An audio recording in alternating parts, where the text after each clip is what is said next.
Even though the NFL offseason has only just begun, the Detroit Lions are already making big-time moves that could potentially have massive payoff. We're going to be talking about today's episode, folks, so stay tuned.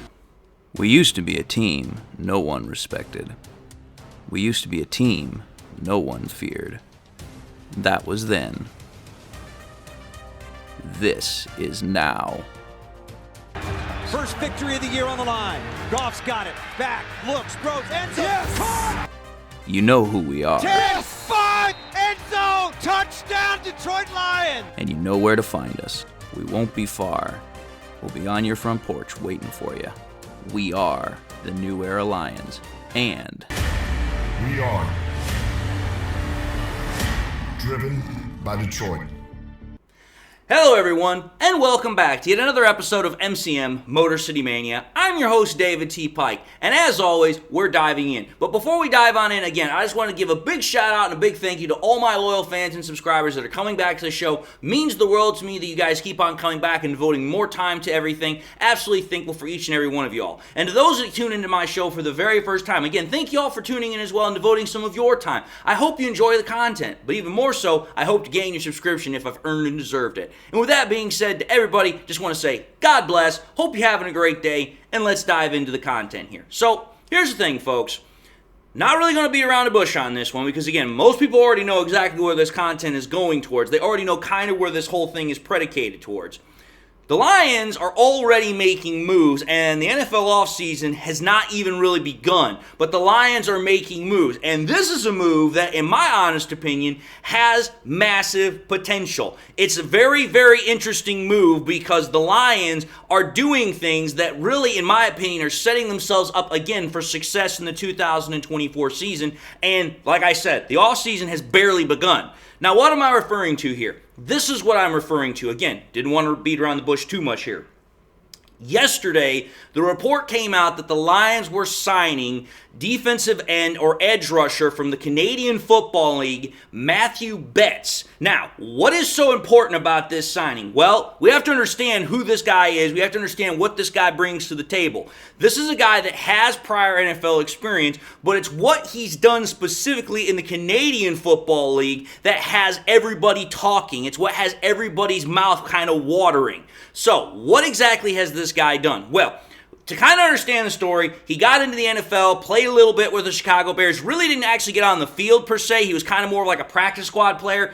Didn't really pan out with the Bears. He then goes to the Canadian Football League. This last year, this guy literally went off just like dynamite because this dude absolutely was setting things up with his club. I think they were the BC Lions is the way they're called. I think they're called British Columbia specifically. Anyway, he goes out this previous season, and he just literally, like I said, he goes off. He has 18 sacks. And if I recall correctly, they play 18 games. So if you do the math, you do the averaging per se, the guy had a sack per game. Now, obviously, again, I know that's not how it actually works, but I'm talking about averages here.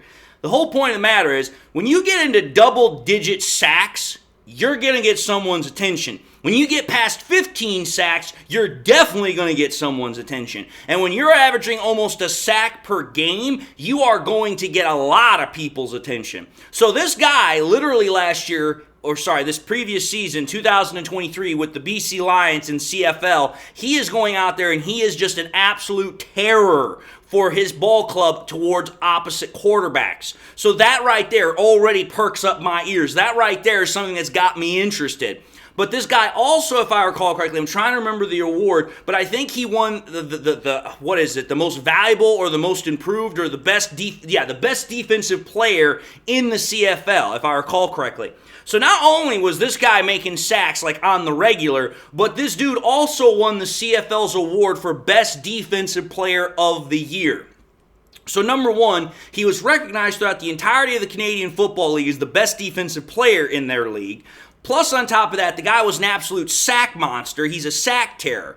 Now, what does that mean for us Lions fans? What does that mean for us? Well, As we already know, a lot of Lions fans, particularly this offseason, are wanting to see Brad Holmes upgrade the pass rush. We already have one prolific pass rusher in Aiden Hutchinson, and he ain't going anywhere. I mean, the guy has been absolutely just stellar ever since we drafted him. 9.5 sacks his rookie year. This last year, he's gotten 11.5 sacks. The problem has been there's not really been anybody opposite of him to give the same kind of prolific pass rush to work with Aiden Hutchinson, so then that way we have two bookend edge rushers that can really impact opposing offenses. Now, here's what I'm going to say about Betts here and why this potentially could work. Again, potentially.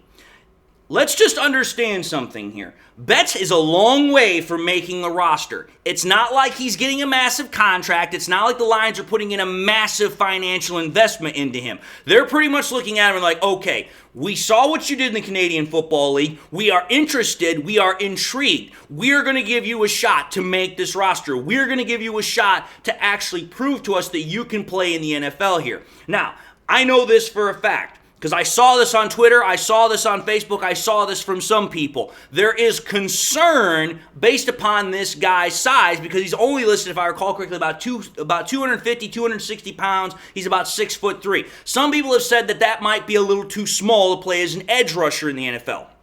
Here's what I got to say about this.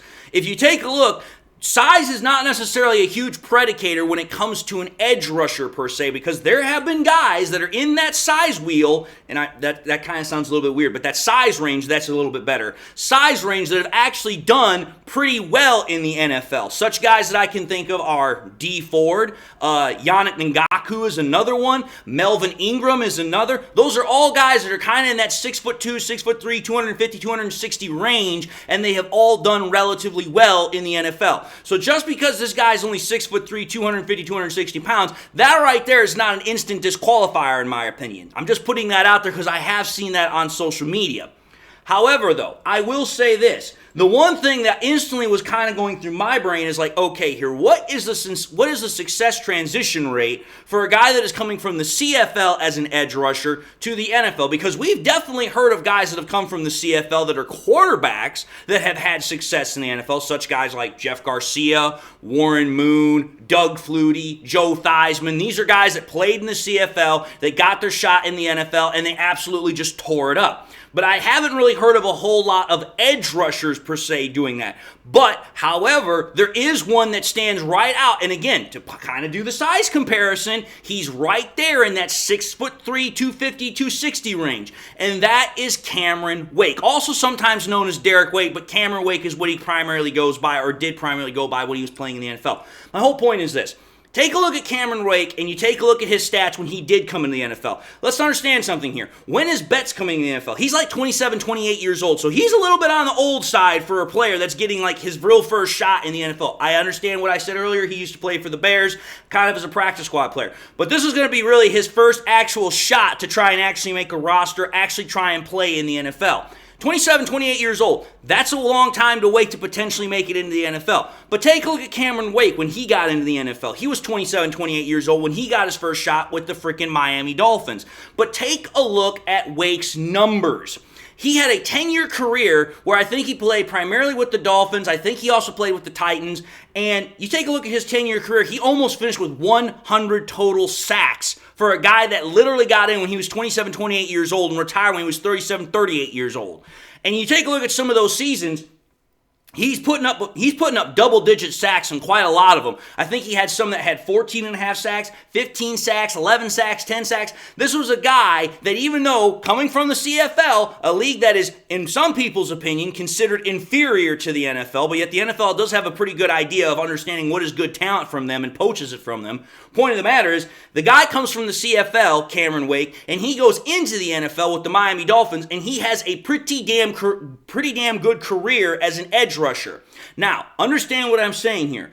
If, heavy emphasis on that word, big emphasis on that word, if Betts can have the same kind of career trajectory arc that Wake had when he came into the NFL, then this is a brilliant signing by Brad Holmes. This is a signing, like I said in my title, in my thumbnail image. This is sneaky good. This has massive payoff. This is the potential for a star to be born because it's like, listen, sometimes all guys need is a shot. Sometimes what they need is a second shot. Sometimes they need to, develop a little bit in another professional league. Sometimes they need to mature a little bit.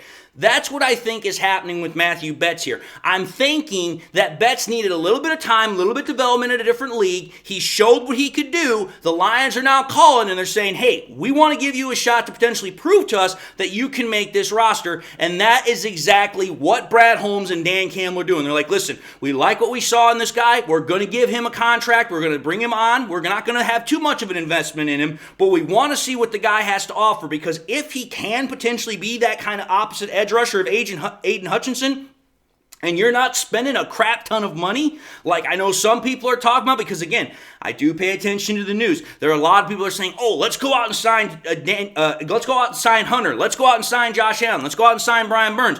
All pretty good ideas in my opinion, but there's one major drawback to getting those guys. They're going to cost a lot of dinero. And it's like, listen, when you're trying to extend Jared Goff, you're trying to sign Amon-Ra St. Brown to a contract, you're trying to potentially sign Jonah Jackson to a contract, you're trying to extend Taylor Decker, that's going to start running up into numbers that people are going to get a little uncomfortable with. So if you can find somebody on the cheap that could potentially have an impact, like I said, that Cameron Wake had when he came out of the CFL in Betts, then that right there to me is a sneaky, good, brilliant signing that has massive potential payoff if it should work.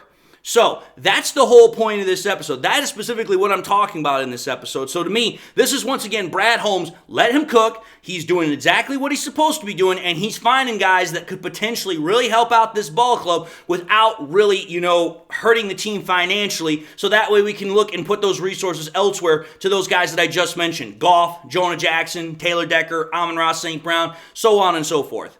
But anyway, just wanted to make this quick episode here because, again, we really don't know what to expect out of Betts, but we know that the guy has talent. Obviously, in order to be that good in the CFL, you have to have some talent. Now it's all about seeing what can the guy do in the NFL, which I'm absolutely looking forward to seeing. But until that time, until we actually get to see what the guy has to do, I figured this was a good intro episode on him. So with that, I'm going to end the episode and say thank you all for watching yet another episode of MCM Motor City Mania. If you like what you saw, by all means, I highly encourage you all to do one of these three things. Like, comment, and subscribe to the channel.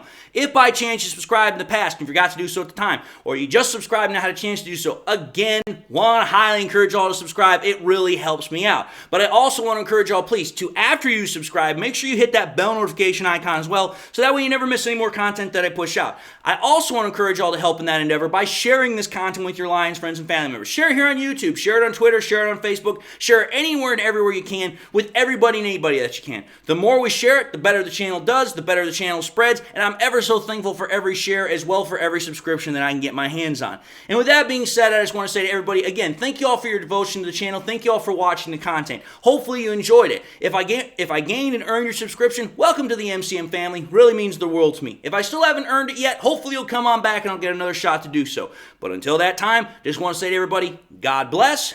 Hope you all are having a great day, and I'll see you all in the next episode.